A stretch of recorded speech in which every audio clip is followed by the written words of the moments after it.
A boy's parents were horrified after seeing his face when he was born, only to inspire an entire generation years later. He endured years of name-calling and rude stares from other people until one day a movie changed his life. As Magda Newman prepared to welcome her firstborn, she labored for almost 17 hours before giving birth. After such a long and tiring labor, she wanted nothing more than to hold her son. To her surprise, doctors held off showing her the newborn, and instead of seeing her son, she saw looks of horror on the medical team's faces. "What's going on here?" Magda asked. She couldn't hear her son's cry, and it was making her worried that something had happened to him. Instead of bringing her son to her for some skin-to-skin contact, they took him to a back room where more and more people began to rush in. Magda was left alone in a room filled with deafening silence. The worst thoughts began to flood Magda's mind, and at one point, she thought her baby was dead because nobody wanted to tell her what was happening. "What's going on? I want to see the baby," Magda asked the doctors once more. However, they wouldn't give her an answer as they continued to examine her son. While Magda was left anxious, the doctors decided to first inform her husband, Russell Newman, about what was going on. Instead of congratulating him on the baby, he brought out a textbook. They showed him a page about Treacher-Collins syndrome with an image of a teenager with the condition. It was a rare congenital craniofacial disorder that affected only 1 in 50,000 people in the United States. "That's going to be my kid?" Russell couldn't help but ask. The condition didn't appear on any of Magda's prenatal scans, and it took them by absolute surprise. Aside from the baby's craniofacial disorder, he also wasn't breathing. The doctors did everything they could to save the little man. When Magda finally saw her son, she couldn't believe her eyes. He had no eyelids, cheekbones, ears, and he had an underdeveloped jaw. The couple named their baby boy Nathaniel, and it took a year before Magda could look at him without flinching. A lot of adjustments needed to be done on their part. The worried parents decided to contact the Institute of Reconstructive Plastic Surgery, IRPS, a hospital that worked directly with kids who had Treacher-Collins. After leaving a message, they received a call from a certain Shelley Cohen, who turned out to be a speech and language pathologist. When Russell answered the call, he was taken aback by the first thing Shelley said.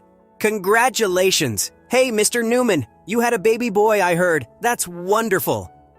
While Shelley was the very first person to congratulate Magda and Russell on their baby boy, Russell wasn't in a celebratory mood. "Are you freaking nuts?" he thought. But before he could say anything else, Shirley assured him their son would live a long, beautiful life. He held on to that statement, and it gave him hope.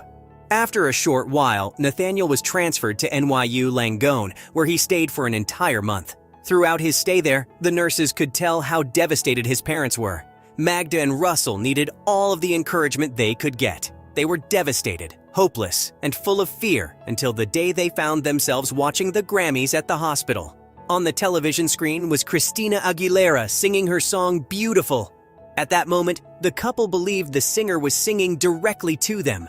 It became their anthem, and the song began to resonate with them. The parents began to recondition their thinking.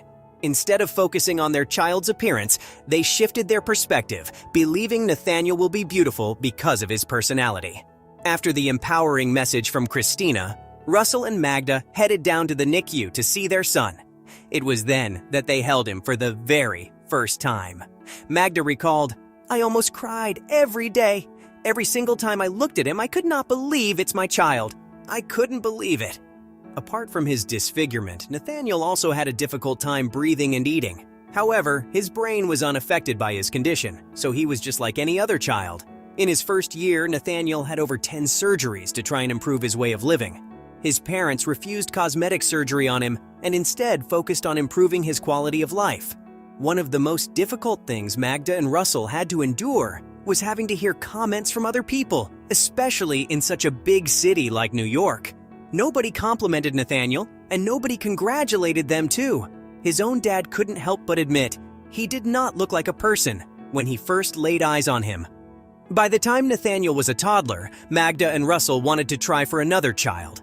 However, it was not easy for them to carry on with their plan, fearing their second child would also be born with Treacher-Collins. The first time Nathaniel realized his face was different from kids his age was when he was called a monster. The couple did several tests to ensure it wouldn't happen and even sent their DNA samples to Johns Hopkins.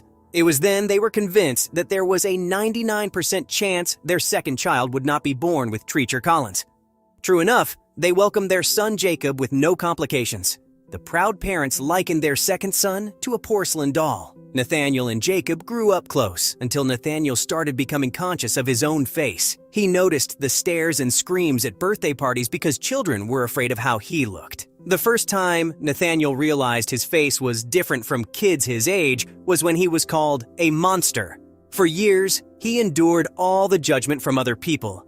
By the age of 11, Nathaniel had undergone 54 surgeries, and he was no longer as bothered by looking different. He was able to explain his condition more effectively. When he was a teenager, he had to move to an entirely different school. He made sure to send letters out to his classmates early, so they wouldn't be so surprised when they saw him for the first time. To make the letter more relatable, he incorporated the best-selling book, Wonder, into it. The book is about encountering a girl who had a facial defect, and how it is to live in a world that had difficulties accepting her looks. In 2017, Wonder became a film. Nathaniel credits the film, along with his courage and his mother's dedication, for all the wonderful transformations in his life. Inspired by their challenging journey, Magda wrote a book titled Normal, A Mother and Her Beautiful Son, narrating their story. Likewise, Nathaniel wrote his own book titled Normal, One Kid's Extraordinary Journey, which also narrates his story, but from his perspective.